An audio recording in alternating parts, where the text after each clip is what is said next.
네, 이 두 가지를 접목해서 하는 거에 대해서 오늘 제가 말씀을 드려보려고 하거든요. 자, 본론으로 들어가서, 자, 현대인들을 괴롭히는 비만, 그리고 대사질환, 비만과 대사질환은 관련이 깊죠, 그죠? 이 두 가지가, 잘못된 식생활이나 생활 습관이 원인이 되는 것이 대부분입니다. 또 뭐 스트레스도 큰 원인이 되기도 하지만, 그래서 이걸 해결하는 솔루션으로 저희가 추천할 수 있는 게 뭐, 그래서, 굿모닝, 아침 루틴 하나로 이 비만과 대사질환을 평생 관리할 수 있는 방법으로 추천할 수 있고요. 또 스위치온은 3주 만에 빠르게 이 관리를 시작할 수 있도록 도와주는 시너지를 내는 또 방법이기도 합니다. 오늘 이 두 가지를 같이 결합하는데 저는 이 두 가지를 같이 동시에 하는 분들도 있고요. 제가 소비자를 관리하기도 하고 그리고 굿모닝을 통해서 프로틴에 좀 적응을 시키고 프로틴을 아침마다 먹는 거에 조금 적응을 시키고 나서 스위치 온으로 가는 것도 괜찮은 것 같고요. 제가 제일 많이 하는 방법은 스위치 온을 먼저 해서 당분과 조금 멀어지게 만듭니다. 아침에 일어나면 믹스 커피부터 한 잔 마셔야 하시는 분들 많으시죠, 그죠? 네, 그런 분들을 위해서 어, 당과 조금 멀어지게 만드는 거에 스위치온만큼 또 좋은 게 없지 않습니까? 그래서 당과 조금 멀어지게 해서 또 그리고 단백질 먹는 습관도 들였기 때문에 유지기로 갈 때 사람들이 스위치온을 하고 너무 좋은데 유지기가 걱정이에요 하는 분들 계시죠? 그런 분들에게 스위치온을 이렇게 굿모닝을 추천하면 아주 어, 편안하게 그리고 안전하게 그 유지기도 되고 그리고 굿모닝도 안착이 될 수 있다고 생각합니다. 한번 하나씩 집중적으로 해보겠습니다. 먼저 굿모닝입니다. Y 굿모닝이라고 제가 했는데요. 생활습관 성형으로 평생 건강을 시작한다. 아침 물 한 잔, 기적이라고 표현할 만큼 아침 물 한 잔의 힘은 대단한데요. 매스컴이나 우리가 많이들 들어봤을 겁니다. 아침에 미지근한 물 한 잔. 여기서 미지근한 물이라는 건 찬물을 마시게 되면은 우리 자율신경계를 자극해서 혈관이 수축하거나 또 위 기능이 위가 수축해서 위 기능이 문제가 될 수도 있거든요. 그래서 찬물을 먹어도 괜찮은 분들도 계시다 하겠지만 우리 체온과 비슷한 미지근한 물이 훨씬 더 흡수도 잘 되고 안전하기 때문에 미지근한 물을 추천드립니다. 그리고 이 물 한 잔은 미네랄이 풍부한 물이어야 되겠죠, 그죠? 그 부분은 뒤에 가서 또 설명하겠습니다. 그리고 프로틴 한 잔. 근테크는 아무리 강조해도 지나치지 않죠. 근테크의 가치는 뭐 근육 1kg가 1,600만 원에 달한다는 말이 있던데 사실 1,600만 원 그 이상이 아닐까 싶습니다. 이제 100세 시대이기 때문에 근육이 부족해지면 나이가 들어서 밥도 혼자 못 먹고 또 화장실도 혼자 못 가고 또 외출도 자유롭게 하지 못하는 사람이 되겠죠. 힘이 떨어지기 때문에 그러면 사회생활도 힘들고 행복을 가로막는 가장 큰 것이 근육이 부족해지는 거 아닌가 싶습니다. 때문에 방송을 틀면 TV에도 온통 근테크에 관한 게 나오죠. 근육을 지키려면 어떤 운동을 해야 된다. 뭐 시니어들은 이런 운동을 조심스럽게 해라. 그리고 뭐 단백질 이런 식으로 먹어라. 온통 그런 광고와 그런 방송들이 나오는 것 같습니다. 그리고 유산균인데요. 저는 사진 속에 나오는 것처럼 식이섬유를 반드시 같이 추천합니다. 우리가 기능의학이나 예방의학을 공부하다 보면 그 박사님들이 마지막에도 결국에는 장을 강조합니다. 기승결장. 결국은 장이 가장 중요하다고 다들 얘기하시거든요. 이 부분에 대해서는 마이크로바이옴에 대해서 아메이 사업가 분들이나 또 제품을 좋아하시는 소비자분들은 공부가 충분히 되어 있어서 또 많이 들으셨을 거라고 생각합니다. 자, 매일 아침 좋은 물을 마신다는 것, 그리고 좋은 유산균을 먹는다는 것, 그리고 좋은 단백질을 먹는다는 것. 이 것이라는 것 자체가 원래 뜻이 내장이라는 뜻이 있죠, 그죠? 그런데 또 이렇게 말을 표현하니까 더 또 잘 들어맞는 것 같습니다. 이 세 가지를 한다는 게 어떤 의미인지 조금 더 하나씩 또 보겠습니다. 루틴 첫 번째 미네랄수를 마시는 겁니다. 미지근한 물을 그러면 신진대사를 향상시킨다고 되어 있는데 우리가 신진대사라고 하는 게 뭐냐면 음식을 먹어서 우리 몸에서 그걸 대사시켜서 에너지화 시키고 그리고 남은 찌꺼기는 몸 밖으로 보내는 배설시키는 그 모든 과정을 신진대사라고 말하는데요. 우리가 TV나 방송을 보다가 현미경으로 우리 몸을 관찰하는 이런 장면이 나오게 되면 세포가 되었든 균이 되었든 모두 물속에 둥둥둥 떠 있는 모습을 보게 됩니다. 걔네들이 발이 달려서 걸어 다니는 게 아니죠. 그죠? 그러면 모든 것이 물이 베이스가 되어야 이게 잘 돌아간다는 겁니다. 그리고 에너지를 만들 때 반드시 물이 있어야만 되거든요. 그래서 신진대사를 향상시키는 역할을 하고 심근경색, 뇌경색 위험도 감소시킨다. 그리고 면역체계 강화, 어, 그 림프에도 그렇고 우리 혈액도 그렇고 전부 체액이라고 하죠. 체액 말 그대로 액이잖아요. 그러면 물이 충분해야 이 액으로 되어 있는 혈액이 되었든 림프액이 되었든 잘 돌아가겠죠. 그리고 우리 혈액 속에도 면역세포들이 있지만 림프계 안에도 면역세포들이 있습니다. 그리고 림프계가 잘 운영돼야 되는 또 이유 중에 하나가 림프는 우리 몸에 노폐물을 배출하는 역할을 합니다. 우리가 그 동맥과 정맥이 있죠. 동맥은 심장에서 나와서 우리 몸으로 온몸에 혈액을 공급하는 역할을 하는데 그러면 산소와 에너지를 공급하고 그러면 세포에서 그 에너지를 받고 산소를 받고 교환하고 나서 찌꺼기를 내보내는데 그게 림프를 통해서 나와서 우리 정맥으로 들어갑니다. 정맥은 우리 몸에서 이 하수관 역할을 하거든요. 동맥이 상수도 같은 역할인 거고, 그럼 그 하수관으로 림프에서 찌꺼기를 내보내주는 역할을 또 하기 때문에 림프가 건강하려면 물이 충분해야 이게 배설이나 이런 것들이 기능이 잘 유지됩니다. 그리고 림프 안에 면역이 있기 때문에 면역 세포들이 있기 때문에 외부 감염에도 쉽게 대처할 수 있는 유연한 몸이 되겠죠, 그죠? 그리고 노폐물을 처리한다고 되어 있는데 저희가 건물을 청소한다고 한번 생각해 보자고요. 그러면은 우리가 사람들이 많이 오고 가는 시간에 건물을 쓸면 쓸어도 뭐 또 금방 더러워질 거고 사람들 지나는 발 사이를 청소하기가 쉽지 않겠죠. 근데 사람들이 다 들어가고 조용해진 상태에서 건물을 청소하면 쉽겠죠, 훨씬. 그런 것처럼 우리가 자는 동안에 우리 몸에 노폐물을 처리하는 기능이 활발하게 일어납니다. 그래서 세포들이나 이런 것들이 활발하게 움직이다가 모든 기능들이 잠잠해지면서 관들이 충분히 공간이 넓어지게 돼요. 그러면 노폐물을 처리하는 기능이 향상되는데 그때 물을 충분히 아침에 먹어주면 그 노폐물들이 밖으로 빠져나오도록 도와주는 역할을 하기 때문입니다. 그리고 제가 아까 미네랄수라는 걸 강조드렸는데 식물성 단백질도 여기에 포함입니다. 미네랄수는 체액의 산염기 균형을 유지한다라고 되어 있습니다. 체액의 산송도, 산염기 균형이 왜 중요한지를 말씀드리기 위해서 제가 의학상식이라 그래서 월간암, 이게 암 한우분들이 보시는 정기구독 잡지에서 제가 발췌한 겁니다. 여기 보시면 제가 줄을 많이 그었는데 별표 친 부분만 한번 읽어보겠습니다. 암은 산성화된 환경에서 잘 성장하지만 정상적인 알카리성 환경에서는 살아남지 못한다. 그러면 몸이 산성화가 되면 암이 그만큼 더 잘 살아 버틴다는 거죠. 그리고 여기다가 여기 뭐 누르고 앉을 먹고 네, 지나친 오빠는 내가 산성화가 한게 오빠 DNA와 나는 세포, 하는 게 조직에 아빠가 손상을 나는 입히는 나가고 싶은 만큼 활성산소를 여기보다 증가시킵니다. 7시 만큼 일곱보다 8시 예.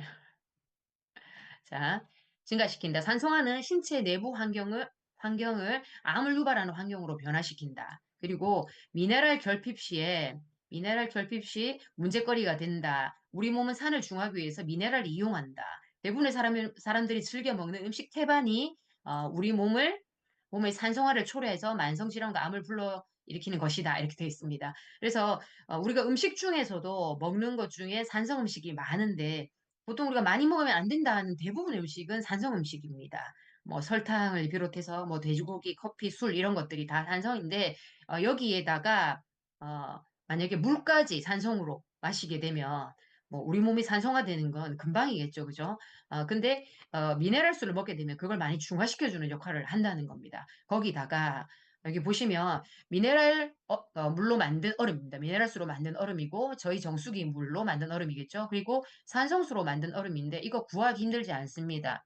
커피숍에 가시면 여러분들 얼주가들 많으시죠? 아무리 추워도 오늘같이 이렇게 추운 날도 나는 아이스 아메리카노를 먹어야 된다는 분들 계시죠? 그런 분들이 커피숍에서 그 아이스 아메리카노에 드시는 그 커피에 들어있는 얼음이 다 산성수입니다.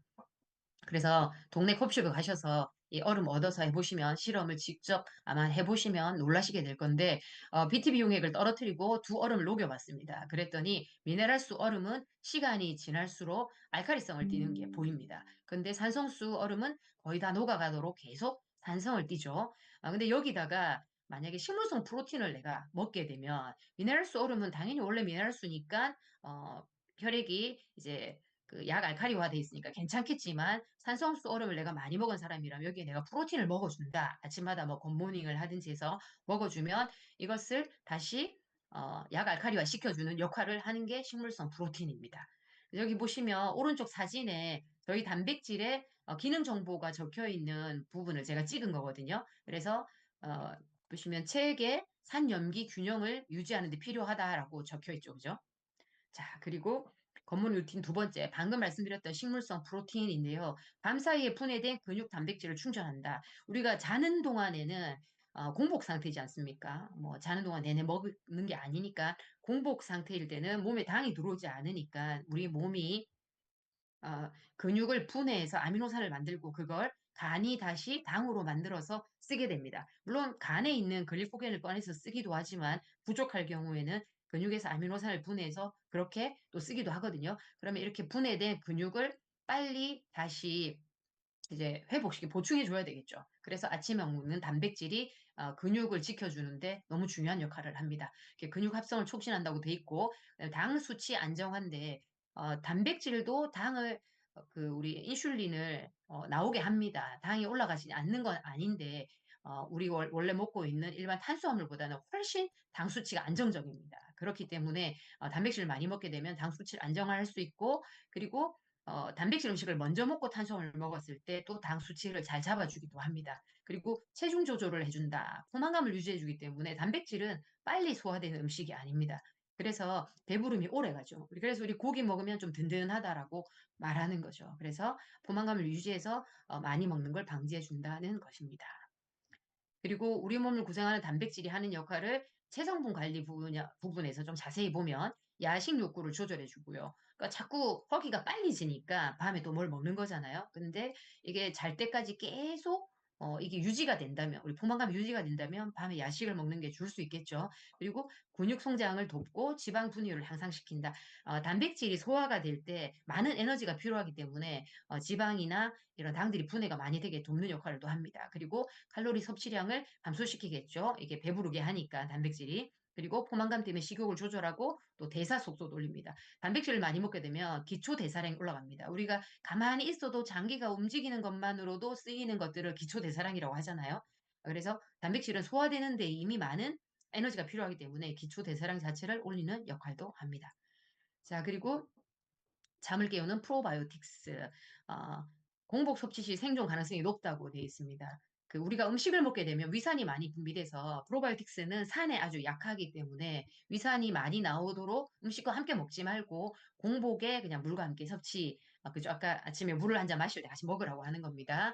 그리고 면역력을 증진시킨다. 장벽 기능을 강화하고 면역 세포를 자극한다고 되어 있는데 지금 프로바이오틱스에 대한 연구는 활발하게 아주 뜨겁게 진행되고 있죠. 뭐 수천 편의 수만 편의 논문이 계속 쏟아져 나오고 있는데 이 프로바이오틱스와 프리바이오틱스, 우리 식이섬유라고 하죠. 이걸 같이 먹었을 때는 더 시너지가 커지거든요. 그래서 제가 앞서도 식이섬유를 같이 드시라고 말씀을 드렸는데 프로바이오틱스가 프리바이오틱스, 식이섬유를 먹어서 만들어내는 대사산물, 우리 뭐 짧은 사슬, 지방산 뭐 이렇게 말을 하는데 그게 나와서 면역을 직접 이제 관리하는 사령관 역할을 한다고 하거든요. 그리고 장벽을 통해서 우리가 소화가 되면서 소장이나 대장을 지나면서 이 장벽을 통해서 우리 혈관으로 어, 영양소들이 들어가거든요. 근데 이 장벽이 건강하지 않으면 들어가야 될 영양소 말고 나쁜 물질도 다 유입되게 됩니다. 그걸 막는 역할도 이 프로바이오틱스가 하는 거죠. 그리고 면역 세포를 관리한다고도 말씀드렸습니다. 그리고 각종 독소들 이런 것들이 몸에서 만들어지는 거, 유해균이 만들어지는 거 이런 것들도 프로바이오틱스가 균형이 좋으면 유해균을 이렇게 억제시켜주는 역할을 하죠. 그리고 배변 활동은 당연히 잘 아실 거라고 생각합니다. 마이크로바이옴에 대한 연구는 지금 너무 많이 되고 있기 때문에 간단하게 제목만 읽어보면 소화 건강, 그리고 항생제 내성 감소, 정신 건강, 그리고 치매 이런 것도 지금 관련이 많다는 게 계속 나오고 있죠. 면역 관련, 피부 건강, 식품 알러지, 그리고 유아들 중증 질병, 그래서 지금 자폐아들이나 이런 것도 관련돼서 연구가 계속 나오고 있죠. 그리고 혈압 저하, 그리고 당 대사 관련, 그리고 비알코올성 지방간에도 아주 영향을 많이 끼친다는 게 밝혀지고 있습니다. 자, 그러면 이 평생 건강을 지키기 위한 아침 루틴 세 가지, 이게 세대별로는 어떤 역할을 해주는지, 미네랄수와 그다음에 프로바이오틱스와 단백질이 어떤 역할을 할 수 있는지 한번 잠깐 보겠습니다.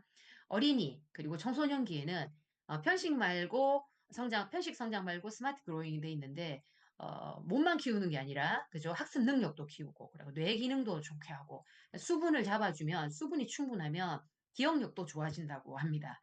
그래서 뇌신경 발달이나 이 모든 것에 어머님들이 몸이 건강하면 두 번째로 원하는 게 뇌 기능이죠, 그죠? 그래서 몸 건강도 잡고 그다음에 뇌 기능도 잡고 기억력도 잡고 다 같이 잡을 수 있는 게또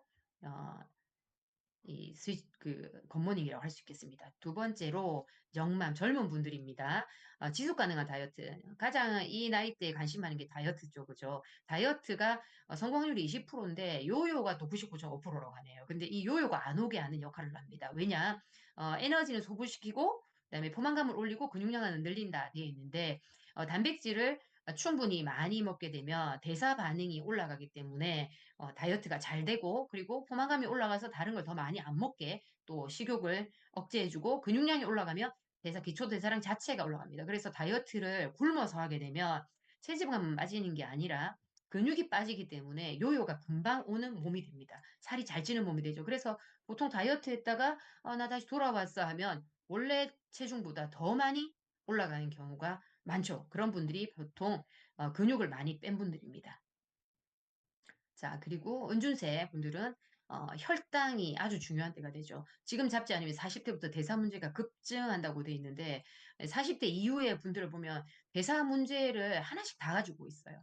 뭐 인슐린 저항성뿐만 아니라 이미 뭐 쓰리고라고 하죠, 그죠? 고지혈, 고혈당, 고혈압 약을 먹고 계신 분들도 이미 많아지는 때가 됩니다. 그래서 기본은 유산균, 프로바이오틱스를 섭취하면 공복 혈당을 감소시킨다는 게 밝혀졌고요. 그리고 충분한 수분을 먹게 되면 또 고혈당 위험이 낮아지고 그리고 단백질을 충분히 먹게 되면 6개월 동안 먹었더니 이 모든 것들이 다 떨어졌다. 혈당도 인슐린 민감성도 좋아지고 심혈관 질환의 위험도 떨어졌다고 나와 있습니다.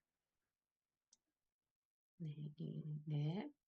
자, 그리고 노후에는 그러니까 근태그 제가 말씀드렸죠. 1kg의 가치가 1,600만 원인데 그 이상이라고 저는 봅니다. 65세 이상 근감소증 환자가 4.1배 돼 있는데 감소증 환자 생존율의 차이가 그러니까 어떤 질병이 걸렸을 때 그죠? 살 수 있고 이런 게 근력이 얼마나 좋으냐에 따라서 제가 몸이 아프신 어르신들을 보면은 체력이 딸려서 다시 회복하기 힘들어하는 것 상황들을 많이 듣게 되거든요. 그래서 체력이 충분하다는 거, 근력이 많다는 거, 힘이 좋다는 건 근력이 충분하다는 거죠. 그러면 어떤 질병이 걸렸을 때도 그걸 이겨낼 수 있는 힘, 약들을 먹으면서 그다음에 체력이 딸리는 것들을 버텨낼 수 있는 힘이 되죠. 그래서 우리가 암도 나중에는 굶어서 죽는다 뭐 이런 말을 하잖아요. 그죠? 그래서 그게 꼭 음식을 말하는 게 아니고 내가 체력이 떨어져서 못 이겨낸다는 걸 말하는 거죠. 그래서 식물성 단백질을 먹어서 근력을 지키고 체력을 향상시켜라. 그리고 아침에 섭취하면 근육량을 유지하는 데 특히 도움이 된다. 밤사이 분해된 근육량을 지키면 좋다고 했죠. 그리고 특히 유산균 같은 경우에는 통증 및 불편감을 완화시켜준다라고 했습니다. 예, 그리고 자, 그러면 이번에는 Y 스위치온입니다. 비만은 질병이라고 합니다. 예전에는 의지박약 이런 말을 했는데 의지의 문제가 아니고 건강 문제라는 거죠. 호르몬의 기능을 개선하는데 바로 인슐린 호르몬을 말하는 겁니다. 인슐린 호르몬에 대해서는 뒤에 가서 좀 자세히 보기로 하고요. 지방을 쓰는 몸으로 바뀌어서 대사 기능이 올라가야 된다는 건데 우리가 대사 기능이 낮게 되면 우리 몸에 옆구리고 배고 허리고 그 허벅지고 지방이 아무리 많아도 그걸 꺼내 쓰질 않습니다. 그걸 꺼내 쓰는 게 바로 대사인데 그 대사 기능이 떨어져 있는 거죠. 그래서 지방을 쓸 수 있는 몸으로 대사 기능을 살리는 방법입니다. 그리고 생체 리듬을 개선해야 요요가 오지 않는다. 생활 습관이나 잠을 자는 거 이런 것들이 모두 습관이 바뀌어서 생체 리듬이 되살아나야 됩니다. 건강하게. 그렇게 하지 않으면 내가 억지로 굶어서 참아서 뺐던 살이 딱 멈추는 순간 바로 다시 요요가 돌아오게 됩니다. 자, 그럼 좀 더 자세히 들어가 보겠습니다.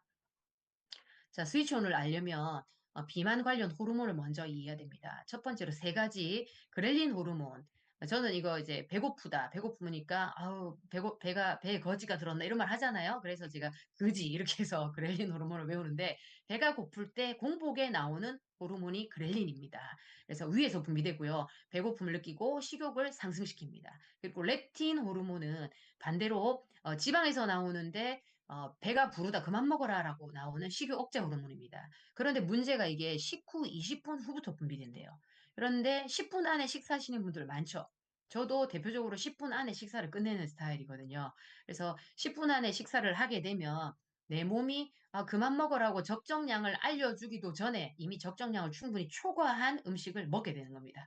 그래서 살이 잘 찌시는 분들이 대표적으로 조금 빨리 먹는 경향이 있습니다. 그리고 빨리 먹는 걸 고치지 않으면 이 다이어트가 쉽지 않겠죠. 그래서 장기적으로 계속 몸매가 관리되려고 하면 음식을 천천히 먹는 습관을 반드시 만드셔야 됩니다. 그리고 체중 증가로 지방이 늘게 되면 처음에는 혈액 속에 렙틴이 증가하기 때문에 배가 부르다는 느낌을 받습니다. 근데 이게 반복돼서 과도하게 체지방이 계속 늘면 이 체지방이 내 보내는 렙틴에 대해서 내 뇌가 둔해지게 됩니다. 그러면 뇌가 이 신호를 받는데 오류가 생겨서 어, 배가 부른 걸 못 느끼고 계속 먹게 됩니다. 그래서 주변에서 보면 너는 끝도 없이 먹네 이런 말 들으시는 분들 있죠. 저도 그 소리를 잘 듣는데 그런 분들이 렙틴 저항성이 생겼을 가능성이 큽니다. 그리고 또 빨리 먹어서 물론 그런 경우도 있고요. 그리고 마지막으로 가장 중요한 게 인슐린 호르몬입니다. 췌장이 배탈세포에서 분비되는데 혈당을 조절하는 호르몬. 그러니까 혈액 속에 있는 당을 조절한다 이 말입니다. 혈액 속에 있는 당을 세포로 넣어주는 역할을 하는 호르몬이고요. 인슐린의 이 저항성이 이 호르몬이 문제가 생겨서 저항성이 생기게 되면 앞서 말했던 비만이나 대사질환들의 원인이 된다고 봅니다. 자, 인슐린 호르몬을 조금 더 자세히 이해하고 넘어가겠습니다. 인슐린을 이해하려면 글루카곤이라는 호르몬을 같이 이해하면 쉽습니다. 인슐린이나 글루카곤이나 둘 다 똑같이 췌장의 랑게르한스섬 어, 베타 세포에서 분비됩니다. 둘 다 같은 데서 분비가 되는데 하는 일은 정반대입니다. 그래서 제가 기량작용이라고 적어놨는데요. 일단 인슐린 호르몬을 먼저 보면 인슐린은 혈당을 조절, 앞에 말씀드린 것처럼 혈중에 들어온 포도당을 글루코스라고 말하기도 하거든요. 포도당을 이걸 세포 내로 흡수시켜줍니다. 넣어주는 역할을 하는데 그렇게 하면 혈액 속에 들어있는 포도당이 줄겠죠. 그래서 혈액 속에 있는 포도당의 양을 일정 수준으로 계속 유지시켜주는 역할을 한다는 겁니다. 그래서 많이 들어오면 세포 속으로 쑥 넣어서 줄어들게 만드는 거죠. 자, 그리고 세포 속에 넣고도 남는 것들이 있겠죠. 그럼 그 당을 간과 근육세포에 글리코겐이라는 당의 형태로 저장합니다. 저장하고 그러고도 남을 만큼 내가 먹었다. 그러면 지방으로 저장합니다. 그래서 살이 안 찌는 분들은 지방으로 저장할 만큼까지 안 먹는 거죠. 그죠? 내가 쓸 만큼만 먹고 그리고 조금 남은 건 글리코겐으로 간과 근육에 딱 저장하는 정도로만 먹는 거예요. 근데 내가 그러고도 남을 만큼 먹게 되면 지방으로 저장이 됩니다. 물론 이것도 나중에 쓸 수 있습니다. 저장해 놓으면. 그런데 혈액 속에 인슐린이 있으면 지방 세포에 있는 지방을 꺼내 쓰지 못하게 됩니다. 이거 기억해 두시고요. 그리고 간에 글리코겐을 근육하고 같이 이렇게 저장해 놓은 게 있었죠. 그 중에서 간에 있는 글리코겐을 꺼내지 못하도록 또 막는 역할을 인슐린이 합니다. 자, 그러면 반대로 글루카곤 호르몬은 반대 역할이겠죠. 그죠? 조금 자세히 보면은, 어, 저혈당일 때, 우리 혈관 속에 당이 없을 때, 공복시, 그럴 때겠죠. 그죠? 그러면 간에 저장된 글리코겐을 분해해서 혈당을 높입니다. 혈액 속의 당분을 높이는 거죠. 그리고 간에서 아미노산, 제가 앞에서 겉모닝 설명할 때 말씀드렸죠. 근육을 분해해서 아미노산을 혈중에 높입니다. 그럼 혈중에 있는 아미노산을 간에서 포도당으로 다시 바꿔서 당으로 사용하게 합니다. 그리고 지방 분해를 촉진합니다. 공복이니까. 내 몸이 배가 고프잖아요. 그죠? 그래서 글리코겐을 꺼내 쓴 건 우리 뇌가 제일 먼저 씁니다. 뇌는 당만 쓰는 장기이기 때문에 먼저 쓰고 그리고 지방에서 분해해온 그 지방세포에서 분해온 지방은 혈액에 방출되면 유리지방산이라고 하는데 이거는 몸이 씁니다. 우리 몸이 에너지원으로 사용하도록 지방 분해를 촉진하는 역할을 또 글루카곤이 합니다. 그리고 단백질 분해 간과 근육에 넣어놨대죠. 그 근육에 있는 거는 근육 활동에 쓰입니다. 그리고 간에 있는 건 분해서 당으로 만들어서 우리 뇌가 쓰도록 만들어줍니다. 자, 그렇게 두 가지가 반대 역할을 한다는 거 같은 곳에서 나오지만 기억하시고요. 자, 그러면 이 인슐린이 저항성이라는 건 뭐냐? 고장이 났을 때 어떤 기전으로 고장이 나는지 한번 보겠습니다. 이 그림을 보시면 어, 동그라미, 큰 동그라미 한 반 정도 보이는 동그라미가 세포라고 보시면 됩니다. 이 세포 밖에 있는 보라색 바탕이 혈관이라고 보시면 되거든요. 여기 혈관에 빨간색 동그라미 조그만한 건 포도당이고 파란색 동그라미 작은 건 인슐린입니다. 그래서 포도당이 우리가 음식을 먹어서 혈관 속에 많아진 겁니다. 그러면 인슐린이 췌장에서 분비가 딱 돼서 인슐린이 세포에 가서 열쇠 역할을 했습니다. 그러면 세포에 인슐린 수용체라고 자물쇠가 있어요. 거기 가서 인슐린이 열쇠로서 딱 꽂히면 세포가 탁 열립니다. 세포가 열려서 그 문 속으로 포도당이 쏙쏙쏙 들어가죠. 그러면 그 포도당이 세포 안에서 ATP라는 에너지를 만드는 이런 기전으로 사용이 됩니다. 그러면은 혈액 중에 포도당이 줄어들고 항상성 유지가 되겠죠. 그런데 우리가 음식을 먹고 먹고 또 먹고 쉬지 않고 먹는 사람들 있죠. 쉬지 않고 먹고 그리고 정제당 빨리 흡수돼서 빨리 당을 올리는 이런 음식을 자꾸 반복적으로 먹게 되거나 또 운동을 안 하거나 그리고 스트레스를 많이 받는 스트레스에 대한 기전을 뒤에 가서 제가 따로 설명하겠습니다. 그렇게 되면 인슐린이 반복적으로 계속 나왔는데도 또 계속 또 그 혈액에서 세포 속으로 당을 넣는 일을 계속 하다 보면 얘가 지치겠죠. 그래서 고장이 납니다. 이제 열쇠가 다른 거라고 보시면 되겠죠. 또는 자물쇠가 고장이 나게 됩니다. 자물쇠가 민감해지지 않는 거죠. 그래서 열쇠와 자물쇠가 잘 안 맞는 상황이 되게 되면 오른쪽 그림처럼 혈액 속에는 당이 넘쳐납니다. 빨간색 동그라미가 많죠. 그런데 세포 속으로 들어가질 못해요. 왜? 열쇠가 자물쇠에 맞질 않아서. 그러면은 혈액 속에 당이 많으니까 췌장에서는 왜 얘네들이 세포 속으로 안 들어가지 하고 인슐린을 더 많이 만들어냅니다. 그러면 혈액 속에 인슐린도 많고 혈당도 못 들어가서 많고 그리고 세포 안은 어떻습니까? 인슐린 그 당분이 못 들어오니까 얘가 먹을 게 없잖아요. 배가 고파서 쫄쫄 굶는 상황이 되는 겁니다. 자, 그래서 이형 당뇨도 이 인슐린 저항성이 계속 시간이 지나서 증가해서 악화되면 오는 게 이형 당뇨라고 합니다.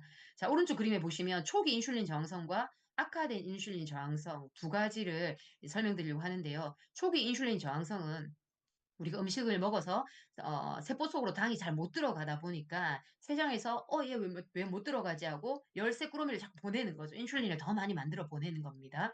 그런데도 못 들어가는. 그래서 그 식후에 당이 잘 못 들어가는데 인슐린이 다시 또 더 나오는 이 상황. 그래서 혈액 검사를 하게 되면 식후에 인슐린 수치가 정상인보다 조금 올라가 있는 상태. 이게 초기 인슐린 저항성입니다. 그런데 악화된 인슐린 저항성은 뭐냐면 이 과정이 계속 악순환이 반복되는 거예요. 자물쇠하고 열쇠가 맞지 않은. 그러면 나중에는 혈액 속에 당이 없는데도 당이 다 어디로 갔겠습니까? 뭐, 딴 데 다 저장됐겠죠. 지방으로 가고 다 가버리고 없는데도 인슐린이 계속 올라와 있는 정상보다 높은 상태에 가 있는 사람이 되는 겁니다. 그렇게 되면은 인슐린이 많으면 아까 그 글리코겐이 나오지 못한다고 했죠. 글루카곤이 글리코겐을 꺼내서 쓴다고 했는데 이 역할을 방해하는 거죠. 그래서 간에 있는 글리코겐도 못 쓰고 그리고 지방 세포 안에 들어있는 지방도 꺼내 쓰지 못합니다. 그러면 엄연히 내 몸속에는 에너지원이 충분히 있는데도 이걸 꺼내 쓰지 못하는 상황이 되죠. 그러면은 세포는 배가 고프죠. 아무것도 안 들어오니까. 그래서 저 구석에 막 처박아 놓고 이게 끌어다가 내가 쓰지 못하는 거죠. 그래서 우리 냉동실에 음식 가득 들어있는데 그 안에 뭐가 들었는지 몰라서 우리 안 꺼내 먹는 분들 있죠. 못 꺼내 먹는 분들. 그런 상황이 되는 겁니다. 그러면 또 나가서 뭘 사오는 거예요. 그래서 우리 몸이 계속 뭘 먹어라. 나는 배고파서 괴롭다라고 하면 계속 먹게 되고 그 먹는 쪽쪽이 다 지방으로만 합상이 일어나겠죠. 왜냐하면 세포로 안 들어가니까. 그런 상황이 되고 그러면 지방 세포도 지방을 저장할 수 있는 용량이 넘쳐나게 됩니다. 그러면 넘치면 이게 들어갈 곳이 없어서 지방이 온몸에 떠다니게 되는 거죠. 혈관 속에서 떠다니게 되면 이게 췌장으로 가서도 끼고 그다음에 간에 가서도 끼고 그러면 지방간이 되고 췌장도 지방이 낀 췌장이 되고 이렇게 하다가 나중에 내장 지방도 많아져. 내장 지방도 차다가 넘치면 이게 염증이 됩니다. 이 과정이 반복해서 악순환이 되면 만성염증으로 가고요. 결국은 대사증후군의 원인이 되는 겁니다. 자, 스트레스와 인슐린 저항성은 어떤 기전을 갖고 있는지 보겠습니다. 그냥 일반 스트레스는 몸에 나쁜 게 아닙니다. 스트레스가 오면 우리가 스트레스를 이겨내기 위해서 항스트레스 호르몬인 코르티솔이 부신해서 분비가 됩니다. 그래서 근육에서 아미노산을, 간에서 포도당을, 뭐 지방 조직에서 지방산을 이렇게 꺼내서 혈액으로 빠르게 분비시켜서 내 몸이 에너지원을 쓸 수 있게 준비를 시켜요. 그러면 예를 들어서 강도를 만났다. 그러면 싸우든 도망가든 하려면 에너지가 필요하잖아요. 거기에 쓸 수 있게 만들어주는 겁니다. 버틸 수 있게. 그런데 정상적일 때는 이게 사용하고 나면 스트레스가 없어지고 이 과정이 되면서 다시 원래대로 복구가 돼야 되는데 만성으로 스트레스가 늘 있는 상태가 되면 코르티솔도 계속 분비가 되는 거예요. 그러면 코르티솔이 지속적으로 계속 반복해서 분비가 되면 반대 역할을, 악영향을 끼치게 됩니다. 그래서 오른쪽에 글씨를 보시면 파란색으로 스트레스가 오면 코르티솔은 단기적으로는 항염증 기능을 하지만 만성적인 스트레스는 코르티솔이 지속적으로 계속 나오면서 오히려 염증 반응을 하는 염증성 사이토카인이 인슐린 수용체의 기능을 떨어뜨리는 악영향을 끼치게 됩니다. 그리고 어, 앞에서 말한 것처럼 간에서 지방에서 에너지원을 꺼내서 써야 되는데 만성 스트레스는 인슐린 저항성을 유발하기 때문에 이 수용체 기능을 망가뜨린다고 했죠. 그래서 인슐린 저항성을 유발하기 때문에 이것들을 꺼내 쓰지 못하게 하는 거죠. 그러면은 혈액에 넘치는 지방산들이 간과 근육에 붙어서 지방간도 만들고 또 이건 인슐린 저항성을 더 악화시키는 역할을 합니다. 그리고 세포는 어떻습니까? 아무것도 안 들어오니까 배가 고프죠.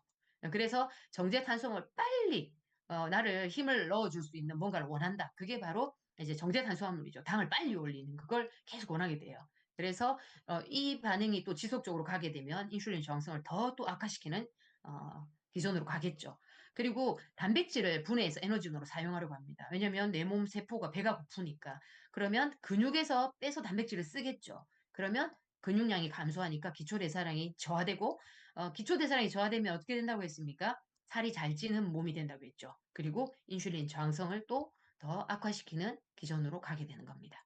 자, 대사증후군의 원인이 인슐린 저항성이라고 헬스 조선에서 카드 뉴스로 나왔습니다. 이거 다음에 찾아서 자세히 한번 읽어보시기 바랍니다. 자, 인슐린 저항성의 증상을 한 번 더 간략하게 정리하면 늘 피곤합니다. 왜요? 세포 내에 에너지가 들어오지 않기 때문입니다. 먹은 게 없으니 힘이 없겠죠. 그래서 늘 피곤한 상태가 됩니다. 그리고 부종이 생깁니다. 인슐린이 많은 몸은 신장에서 나트륨을 배출하는데 그 나트륨 배출을 억제하는 역할을 합니다. 그러면 나트륨은 수분을 꽉 잡고 있기 때문에 몸에 부종이 생기고 늘 보면 부어있는 느낌인 분들 있죠. 퉁퉁 부어있다. 살쪘다기보다 부어있는 느낌. 이분들이 결국은 다 살로 갑니다. 그리고 수면 장애. 우리가 공복 시에 자는 동안에는 뇌세포가 포도당이 필요할 때 간에서 글리코겐을 꺼내서 쓴다고 했습니다. 그런데 인슐린이 혈액 속에 많다 보니까 자는 동안에 뇌세포가 쓸 수 있는 포도당을 꺼내오지 못하죠. 글리코겐이 못 나온다고 했으니까. 그렇게 되면 잠을 깨는 겁니다. 배가 고파서 뇌가. 그러면 자다 일어나서 배고파서 깼다 이러면서 뭐 먹는 분들 있죠. 이런 분들이 시간이 지나면 어떻게 하냐면 자기 전에 먹습니다. 내가 밤에 깰까봐 먹고 자야겠다라고. 그러면 이게 인슐린 저항성이 더 심해지겠죠. 공복에 자지 않으니까. 그리고 이게 스트레스가 되죠. 잠을 못 잔다는 것 자체가. 그러면 밤에 잠을 잘 못 잔 분들은 아침에 당을 더 많이 찾게 되거든요. 그래서 그것들 코르티솔 수치 올라갑니다. 스트레스가 많아지니까. 그리고 내장 지방. 이게 들어가지 못하니까, 세포로 들어가지 못하니까 넘치는 이 대사 에너지 원들이 다 어디로 가겠습니까? 혈액 내에 떠다니다가 여기저기 붙어서 내장 지방도 많아지고 지방간도 많아지고 뭐 이렇게 된다는 거죠. 혈당 올라가고 그러면 혈액 중에 이상 지질 현상이 생기죠. 혈액이 깨끗하지 않겠죠. 그러면 혈압 상승하고 중성지방도 당연히 많아지겠죠. 지방이 넘치니까. 그리고 LDL 콜레스테롤 상승하고 LDL 콜레스테롤 저하하는데 우리가 보통 LDL 하면 나쁜 콜레스테롤, LDL 하면 좋은 콜레스테롤 얘기하지만 LDL이 다 나쁘진 않다라는 얘기 많이 들으셨을 거예요. 그런데 인슐린 저항성이 있는 분들은 이 LDL 콜레스테롤이 초저밀도의 콜레스테롤입니다. 그래서 진짜로 작은 조그마한 콜레스테롤에서 정말로 나쁜 LDL이라고 합니다. 그래서 인슐린 저항성이 있는 분들이 LDL 콜레스테롤 올라가는 건 정말로 좀 위험한 거라고 볼 수 있겠죠. 이런 것들을 대사증후군이라고 하겠죠. 자, 그럼 여러분은 어떤 몸을 갖고 싶으신가요? 건강한 몸은 글리코겐, 이제 저장해 놓는 포도당이라고 말씀드렸습니다. 그리고 지방, 이것들을 저장할 수 있는 공간이 충분한 겁니다. 우리 집으로 치자면 냉장고, 냉동고가 여유가 많은 사람이라고 보면 돼요. 그 음식을 먹을 만큼만 딱 사와서 먹고 조금 남으면 냉장고에 넣어놨다가 그리고 필요할 때 또다시 금방 꺼내 먹는 사람들이 있죠. 이런 분들이 건강한 몸인 겁니다. 그래서 글리코겐에 넣었다가 필요할 때 또 쓰고, 그죠? 그다음에 좀 오래 보관해야 되겠다. 그래도 조금 많네 싶은 건 냉동실에 넣었다가 또 바로 꺼내 먹는 거예요. 이렇게 되면은 필요할 때 바로바로 꺼내 먹을 수 있고 하니까 늘 사러 가지도 않을 거고 공복을 잘 유지할 수 있겠죠. 자, 그런데 만약에 내가 냉장고가 음식이 있는데도 불구하고 또 사와서 먹고 그 내가 먹을 양보다 더 많은 양을 사온 사람들 있죠. 그러면 먹고 많은 양을 냉장고에 넣고 냉장고에 넣다 넣을 데가 없으면 냉동실에 넣겠죠. 그럼 냉동실도 꽉 차고 그럼 나중에 그 뒤쪽에 뭐가 들었는지 몰라서 못 꺼내는 냉동실을 열면 우르르 쏟아지는 그런 분들 계시죠, 그죠? 그런 분들이 내 몸이 그 냉장고 상태와 비슷하다고 보면 됩니다. 그래서 꽉 차서 들어가지도 않고 나는 계속 배고파서 또 집어넣고 그 안에 있는 걸 꺼내 먹지도 잘 못하는 이런 상황이라고 보시면 되겠습니다. 자, 스위치온에서는 공복과 단식 얘기가 많이 나옵니다. 그 요즘에 뭐 16시간 단식 이런 얘기는 많이들 들으셔서 아실 건데, 이 공복과 단식이 어떤 효과가 있는지, 자가포식이란 단어를 아시면 이해하기 쉬우실 겁니다. 노벨 생리의학상을 받은 오스미 교수가 자가포식이라는 표현을 썼는데 이게 스스로 먹는다라는 스스로 나를 먹는다라는 뜻입니다. 그래서 세포는 스스로 세포 내의 내 몸 내에 안에 있는 일부를 분해해서 단백질을 만들어서 재활용, 내가 먹는다는 거, 내가 다시 쓴다는 겁니다. 이 과정이 바로 자가포식인데 이런 작용은 주로 보시면은 충분한 영양을 공급받지 못할 때 발생한다. 예를 들어서 바다에서 일주일가량 조난을 당해서 물만 마시고도 내 몸이 견뎌낼 수 있는 거. 물만 먹어도 버틸 수 있는 거, 에너지원을 따로 안 먹었잖아요. 그건 내 세포의 자가포식 기능이 발동된 거라는 거죠. 자, 그런데, 그러면 세포를 잡아먹으면 어떻게 되는 거야? 죽는 거 아니야? 뭐 이런 생각이 들겠죠? 그런데 이게 어떤 거냐면, 세포는 세포 내에 병을 유발하는 노후한 단백질, 불필요한 단백질, 이제 다 쓰고 필요 없는 것들, 찌꺼기들, 이런 것들을 청소할 때 자가포식을 쓴다는 겁니다. 그래서 우리 몸에서 자가포식이 일어난다는 건 내 몸에서 이제 버려도 되는 것들을 재활용해서 쓰는 거라고 보시면 됩니다. 그러니까 불태워서 에너지원으로 쓰는 거죠. 우리 몸에 이제 뭐 가구들이 이제 버려야 될 것들이 있어요. 그러면 막 어디 구석에 막 박아두는 게 아니고 얘를 꺼내서 태워서 우리 집을 따뜻하게 데우는 이제 그런 역할로 쓴다는 걸로 이해하시면 될 것 같습니다. 그래서 건강한 사람은 12시간만 단식해도 충분하거든요. 근데 건강하지 못한 분들은 16시간 또는 뭐 24시간 이렇게 단식이 필요한데 인슐린 저항성이 있는 분들은 의식적으로 단식과 탄수화물 제한식을 해야 되는데 쉽지 않겠죠. 왜냐하면 내 몸이 계속 배고파하니까. 그래서 쉽게 의식적인 단식을 또는 공복을 할 수 있게 도와주는 방법이 또 스위치온 다이어트라고 할 수 있겠습니다. 자, 그러면 아미 유기농 영양소들과 함께하는 스위치온 다이어트의 장점 보겠습니다. 건강하겠죠? 저희가 다이어트 하려고 예전에 뭡니까, 이렇게 해독 주스 이런 거 먹다가 오히려 농약 중독됐다는 거 방송에 나온 거 있었죠. 그죠? 그런 것처럼 유기농 원료여야만 오히려 몸이 좋자고 먹은 건데 유기농 원료가 아닌 것들을 많이 먹게 되면 오히려 몸에 독소로 또 작용하겠죠. 그리고 GMO는 우리가 장기적으로 계속 먹으면 안 되겠죠. 근데 겉모닝 같은 경우에도 GMO가 아닌 단백질이어야 가능하고 스위치온에서 애초에 GMO가 없는 제품으로 관리를 하면 안전하겠죠.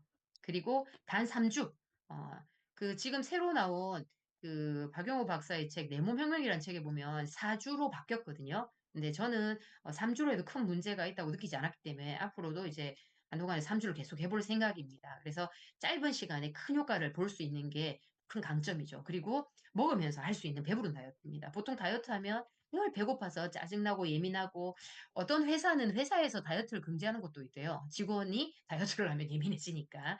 근데 먹으면서 하니까 예민해지지 않겠죠.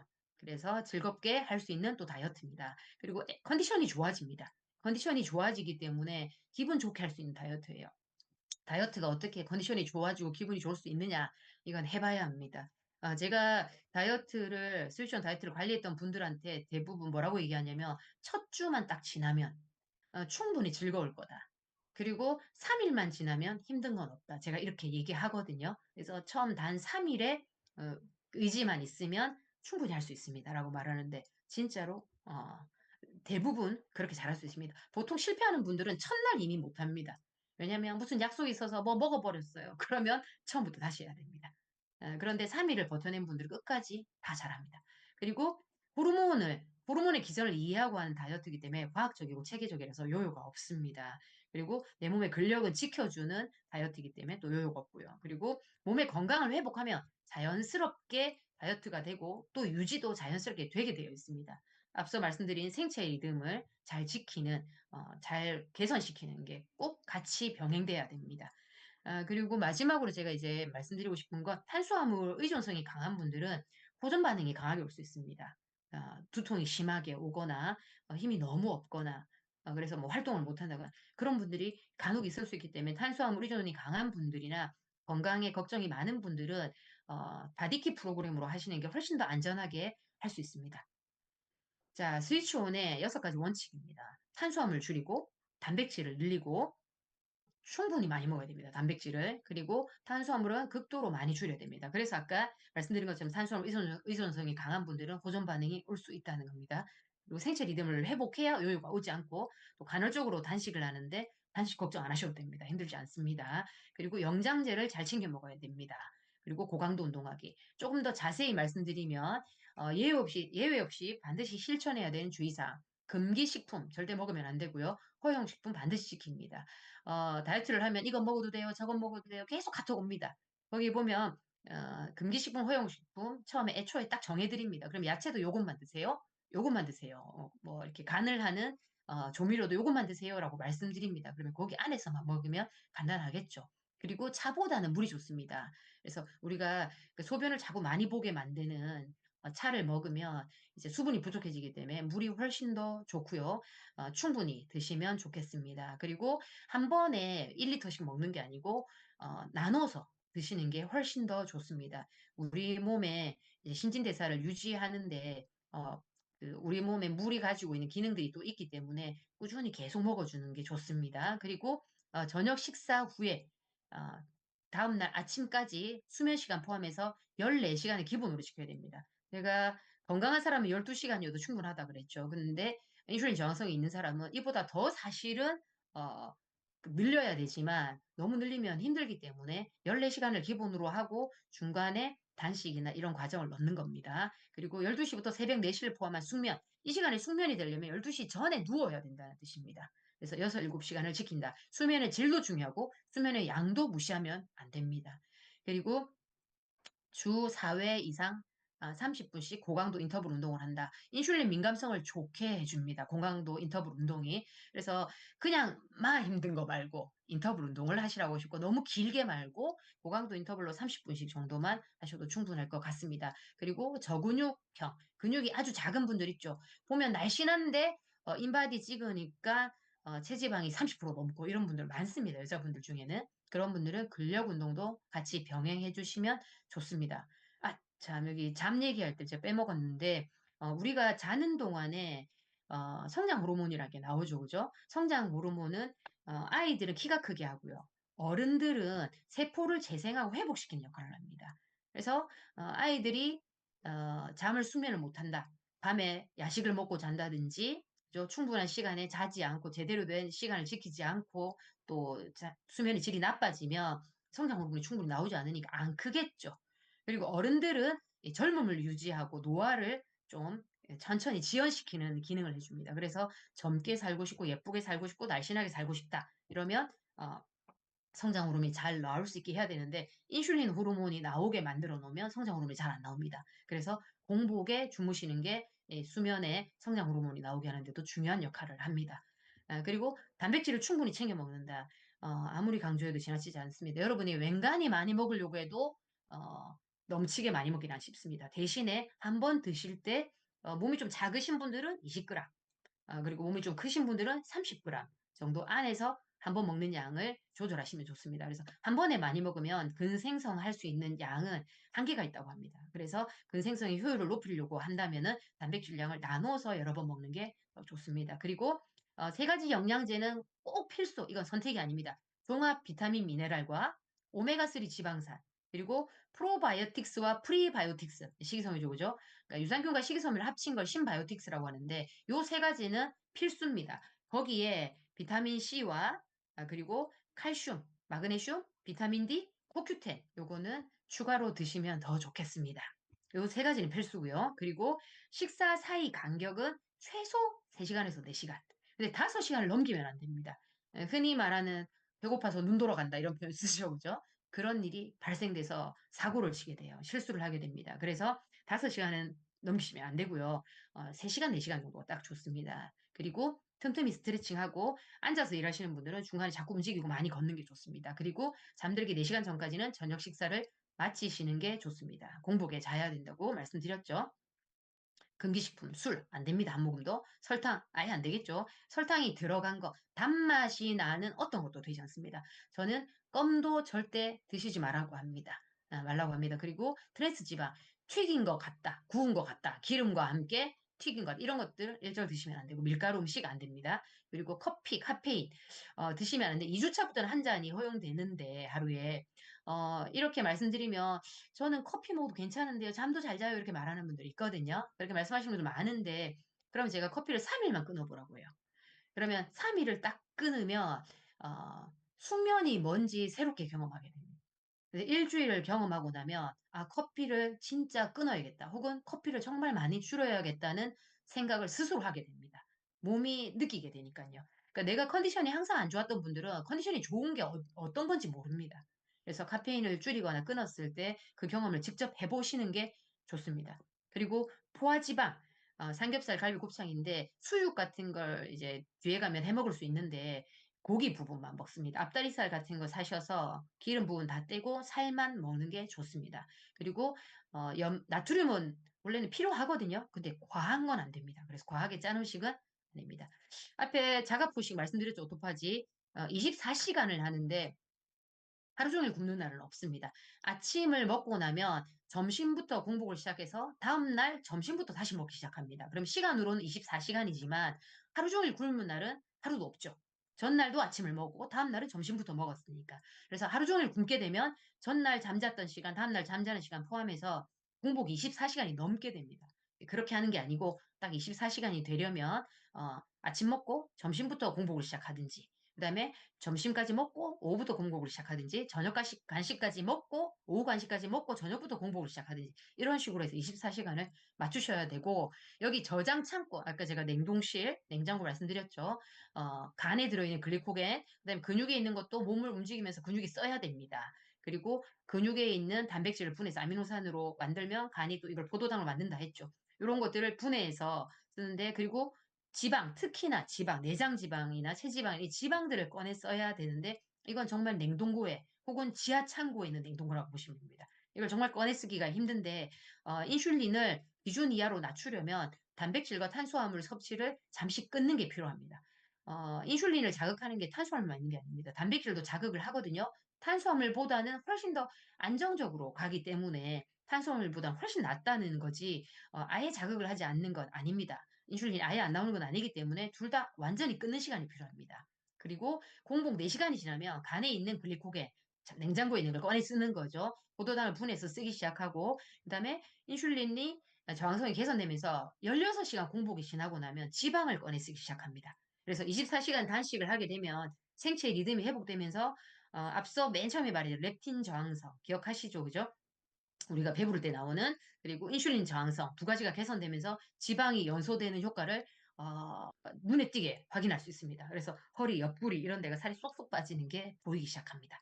자, 다이어트 전후입니다. 제가 특별히 좋아하는 배우들을 뽑았습니다. 송혜교, 원래 송혜교 원래도 예쁩니다. 너무 귀엽지 않습니까? 그죠? 사랑스럽죠? 근데 살 빼니까 아유 말 못하게 예쁩니다. 그죠? 그리고 수혜 원래도 아유 너무 귀엽습니다. 후덕하지만 너무 예뻐요. 그죠? 근데 살 뺐더니 이목구비는 다 그대로입니다. 근데 살을 찌고 빼고의 차이만으로도 너무 사랑스럽죠. 그리고 강소라 씨, 좋아하는데 원래 이목구비 보세요. 못난 데가 없습니다. 눈, 코, 입이.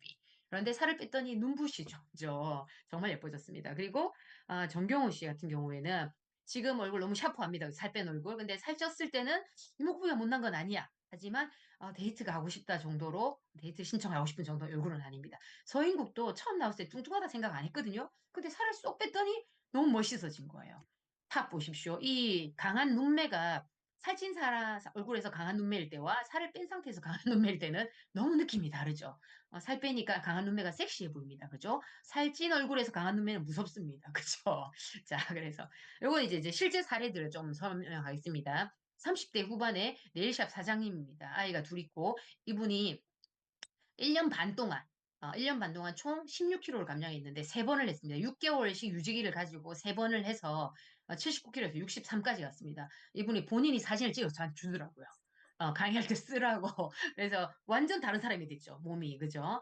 돼서 그 이분 같은 경우에는 아이가 어려서 일찍 주무시더라고요. 저녁에. 그 네일샵이니까 늘 앉아서 일하잖아요. 움직임이 없잖아요. 그래서 이 다이어트를 하는 동안에 걸어서 출퇴근을 하셨어요.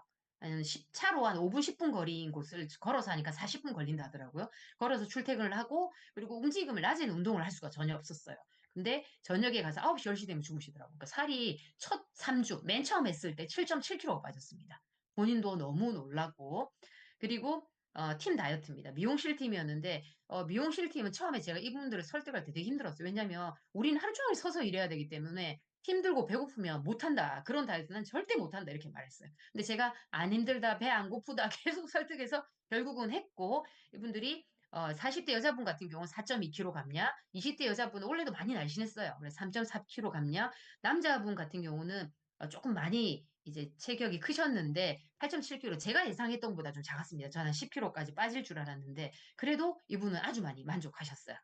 그리고 이 부부입니다.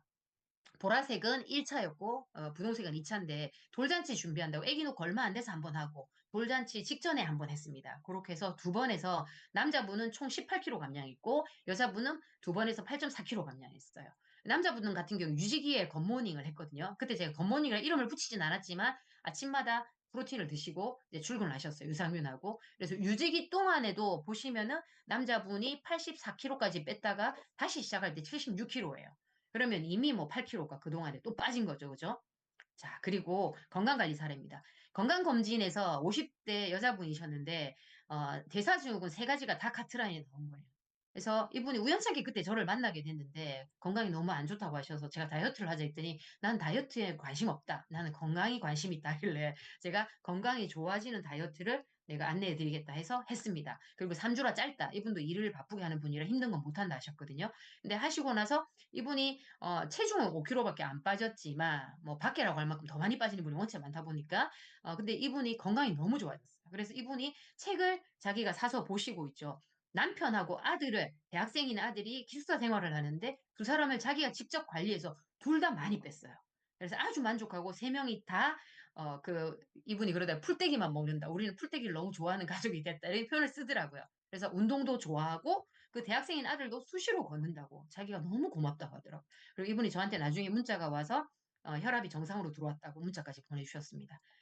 그리고 무기력증, 출산 후에 무기력증을 겪는 30대 초반 여자분인데 이분 보시면 시작할 때 56kg였습니다. 안 무거웠어요. 뚱뚱한 사람이 아니었습니다. 근데 이제 저근육근 근육이 아주 작고 날씬한데 지방이 많은 분이셨습니다. 이분이 4.27kg 빠졌는데 본인 너무너무 만족했어요. 그리고 자전거를 탈 수 있는 자전거에 올라갈 이제 마음이 생긴 거죠. 그래서 자전거를 이제 타기 시작했다 이렇게 연락이 오셨고 50세 여자분인데 2년 전에 무릎 수술, 그럼 48에 무릎 수술을 했다는 거예요. 얼마나 젊은 나이입니까? 그리고 10년째 콜레스테롤 약을 먹고 있는 거죠. 이분이 대사 질병이 심한 거죠. 이분이 했었는데 3.9kg 빠졌고, 이분이 3.9kg가 빠지고 나서 하신 말이 무릎이 안 아프다고 하셨어요. 그래서 내가 6개월 유지기를 하고 한 번 더 하고 싶다. 이런 말씀을 하셨습니다. 그리고 갑상선 저하가 있는 40대 중반 여자분이었는데, 불면증이 심했어요. 이분이. 늦둥이 아이가 있어갖고, 아이를 재울 때 9시나 10시쯤 자고, 새벽 1시나 이렇게 깬대요. 그래서 못 잔대, 그때. 근데 이분이 자기가 갑상선 저하가 있으니까 살이 안 빠질 거다, 나는. 이렇게 겁을 많이 내셨어요. 효과도 없을 거다. 근데 이분이 5.1kg나 빠졌고, 58kg, 많이 뚱뚱한 사람이 아닙니다. 근데 5.1kg나 빠졌고, 잠을 너무 잘 자게 됐다고. 그러니까 건강한 사람만큼 푹 자는 건 아니더라고요. 근데 너무 많이 좋아졌다고 이분이 아주 만족했습니다. 그리고 30대 초반 미혼 여성인데 헬스를 1년째 했는데 6개월째 정체기다. 만성염증과 불면증이 있다 했는데 이분이 헬스를 계속 같이 했죠. 근데 헬스 효과가 없었는데 이 시추전을 하면서 7.0kg, 그죠? 7kg나 빠졌어요. 헬스의 효능이 팍팍팍 나오는 거죠. 자, 그리고 제가 요 근래에 했던 분인데 11월 달에 했던 분입니다. 31세에 직업이 작가입니다. 그러니까 늘 앉아서 일을 하죠. 그리고 밤늦게 또 글을 많이 써요. 그러니까 이분이 건강이 나빠질 수밖에 없겠죠. 공복 혈당이 110이더라고요. 31세인데도. 그리고 성인 여드름이 많은 아가씨였어요. 얼마나 괴롭겠습니까? 그리고 역류성 식도염 있고 불면증이 있고 몇 년째 자기 나름의 저칼로리 식단을 계속 해왔더라고요. 샐러드 시켜 먹고 많이도 안 먹고 헬스도 계속 하고 있고 그 트레이너 붙여서 하는 헬스를 꽤 오래 했더라고요. 그리고 주말에 축구도 하고 여자분들도 축구를 많이 하더라고요. 그런데 다이어트 효과는 전혀 못 보고 있다. 그래서 이분이 75kg에서 시작을 했습니다. 75.6kg에서. 근데 스위치온 3주로 7.4kg가 빠졌습니다. 그리고 겉모닝을 지금 계속 하고 있거든요. 겉모닝 4주가 됐을 때 제가 연락해서 물어봤어요. 얼마나 빠졌냐고 했더니 2.4kg가 추가로 감량돼서 총 9.8kg가 빠졌습니다. 그래서 75kg 사람이 65kg가 됐어요. 제가 경험에 대해서 솔직하게 조금 상세한 피드백을 부탁을 했더니 이 작가분이라 그런지 아주 상세하게 보냈더라고요. 보시면 체중이 예상보다 많이 빠졌고 아침 식사를 거르고 점심 때 몰아먹는 편이었는데 이제 스위치온을 하고 나서 프로틴을 마시는 습관이 돼서 아침에 이제 굿모닝을 하고 있으니까 공복을 달래주니까 점심 때 과식하던 게 없어졌다. 그리고 어, 스위치온이 끝나고도 눈에 띄게는 아니지만 일주일에 1, 2kg씩 빠진다. 일주일에 1, 2kg면 눈에 띄게 해줘 사실은. 그리고 야채와 버섯 두부를 먹는 가정식 식단이 습관이 되면서 프로틴과 점심 도시락을 준비해서 먹고 있고 속이 더부룩하고 배에 가스가 차고 또 지병이어도 역류성 식도염이 많이 좋아졌다. 약보다 훨씬 더 좋은 것 같다. 그리고 다이어트 하면서 항상 느꼈던 변비가 스위치온 하면서 한 번도 없었다. 그리고 잔변감 없이 쾌변을 볼 수 있고 또 체중 감량 말고도 가장 좋았던 게 성인 여드름이 가라앉았다. 그러면서 이분이 단 음식 중독이었다고. 이분이 음식은 많이 안 먹는데 음료수를 못 끊었더라고요. 커피숍에 가면 이렇게 휘핑 올려진 거 있죠. 이런 것들을 그걸 못 끊었다더라고요. 네, 단 음식 중독으로 여드름이 얼굴을 뒤덮고 있었는데 스위치하면서 고름이 차는 화농성 여드름이 나지 않으니까 이걸 자기가 자제하는 힘이 생겼다. 간혹 스트레스를 받으면 그게 생각나지만 참을 수 있게 됐다. 그리고 얼굴이 다시 망가질까봐 기피한다. 이렇게 돼 있고 피부, 그다음에 지병 개선, 그다음에 식습관도 개선돼서 너무 좋다. 이렇게 이제 저한테 보내주셨습니다. 자, 요거는 청소년 피부 관리 사례입니다. 이제 다 끝나가는데요. 어, 이 학생은 중학교 3학년 남학생입니다. 사진을 학대해서 보시면 아마 놀라실 건데, 6월에 이제 그 운동하다가 다리를 다친 겁니다. 이 친구가 운동을 되게 하루에 3시간씩 하던 친구예요. 근데 다리를 다쳐서 병원에 3주 입원 치료를 한 거예요. 근데 운동량이 많던 친구가 병원에 가만히 누워만 있고, 거기다가 또 문병 오는 사람들이 먹을 거 갖다 주죠. 또 부모님이 안쓰럽다고 뭐 이거 호떡 먹고 싶어요. 호떡 사다 주고 뭐 먹고 싶으면 뭐 사다 주고 그러니까 살이 5kg가 쁜 거예요. 3주 입원해 있으면서. 근데 살찐 건 빼면 되는데 운동해서 여드름이 막 급격히 올라왔는데 이게 낫질 않는 겁니다. 그래서 급기야는 9월에 이분이 뉴트라이트를 이 집이 먹는 집이라서 영양제를 먹어서 조금 관리해 보겠다고 했어요. 그래서 WS를 원래 먹고 있었는데 비타민 A와 비타민 C, 비타민 D, 마린 오메가까지 메가로 조금 더 먹으면서 뭐 관리를 했어요. 그래서 호전된 게 이 첫 번째 사진입니다. 호전이 된 게. 근데 아이는 만족하지 않았죠. 그래서 피부과를 가고 싶다. 얼마나 스트레스겠어요. 근데 이 제가 염증의 원인이 약물에 의해서 장환경이 나빠진 것 같고 병원에서 약을 많이 먹었을 거니까 그리고 갑자기 찐 체중 인슐린 저항성 같은 거죠, 그죠? 체중일 수도 있겠다고 상담을 해서 이 엄마가 스위치를 해서 피부가 좋아졌던 경험이 있거든요. 그래서 상담을 했더니 엄마가 좋다. 그래서 아이를 설득해서 피부과 가기 전에 스위치를 3주만 해보자. 그래도 안 좋아지면 피부과 네가 말한 대로 가겠다. 해서 시켰고 12월 6일부터 26일까지 했습니다. 제가 이 청소년 사진 찍기 힘든 거 아시죠? 겨우겨우 얻은 거거든요. 그래서 제가 딱 시작할 때는 못 찍고 한 10월 16일 정도였는데 시작할 때는 이거보다 약간 더 심해져 있었어요. 근데 3주 만에 이렇게 깨끗해졌어요. 그래서 아이가 저희는 체중을 뺄 생각은 딱히 많이 없었는데 그래서 단식 3번도 안 했습니다. 성장기 아이라서. 근데 5kg가 빠졌고 여드름이 너무 좋아지고 특히 이마가 제일 심했는데 이마가 가장 빨리 가라앉았거든요. 그래서 아이가 너무 만족했고 피부과 안 가도 되겠다고 했고 그리고 앞으로 정제당이 많은 군것질과 음료수는 일절 먹지 않겠다고 다짐을 했다고 합니다.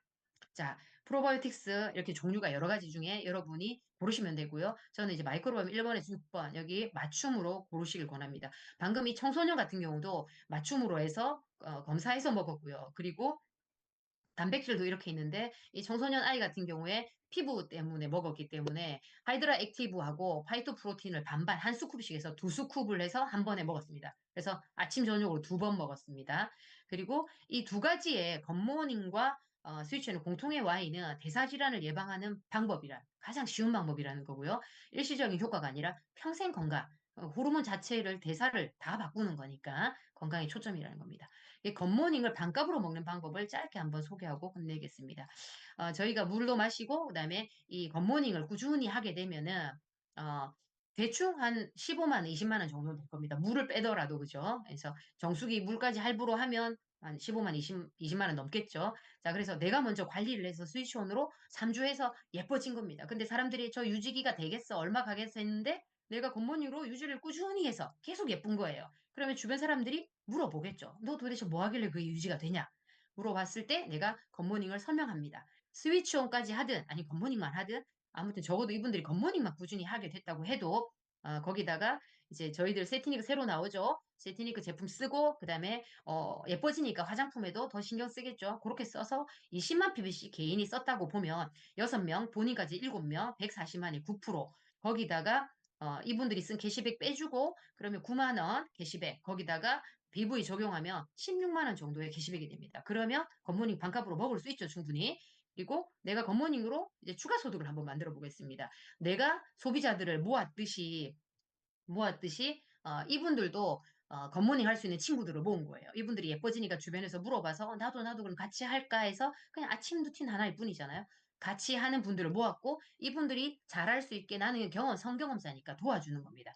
그렇게 해서 도와줘서 이분들 캐시백도 빠지고 나면 나는 캐시백이 82만 원. 이건 웬만한 알바보다 낫죠. 시급 10,000원 하는 거 80시간 일한 겁니다. 그리고 훨씬 더 큰 이건 추가 소득이 아니라 연봉이 되는 겁니다. 내가 이렇게 도왔듯이 이분들은 나보다 뭐 친구가 적어서 2명 정도만 더 도와가지고 그분들이 굿모닝 하는 친구들을 모을 수 있게 도운 거예요. 이렇게 그림이 만들어지게 되면 나는 파운더스 PT가 되는 겁니다. 1,400만 그룹을 가진 그러면 연봉이 4천에서 6천까지도 갈 수 있겠죠. 그리고 내가 이렇게 했듯이 140만 소비자 클럽, 굿모닝 클럽을 7틈을 가진 그룹을 3개를 내가 만든다고 봅니다. 그러면 에메랄드나 이게 1년 12달이면 파운더스 에메랄드죠. 그럼 연봉이 8천에서 1억 2천만까지도 갈 수 있게 됩니다. 엄청나죠? 굿모닝 하나 작은 시작이 엄청난 소득으로까지 돌아왔습니다. 건강을 지키는 것, 생활 습관을 바꾸는 것, 추가 소득을 만드는 것, 그것이 굿모닝이고 그 출발을 도와줄 수 있는 게 또 스위치온이라고 생각합니다. 굿모닝과 함께하는 건강한 몸매는 수영복핏만 살리는 게 아닙니다. 여러분의 사업 설명 갈 때 멋진 수트핏도 살리고요. 그리고 여러분의 가정 경제도 살리고 여러분의 꿈도 살려줄 겁니다. 오늘 강의 여기까지입니다. 이상입니다. 감사합니다.